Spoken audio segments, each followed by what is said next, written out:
Bili na kayo ng pang video ke YS203, mura-mura lang to guys. So napakalakas ng tugtog niya, saka meron din siyang dalawang mic.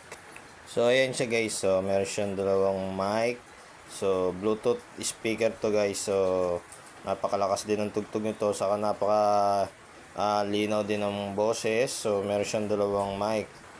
So ito guys yung mic niya, ayan o. So napakaganda niyan guys.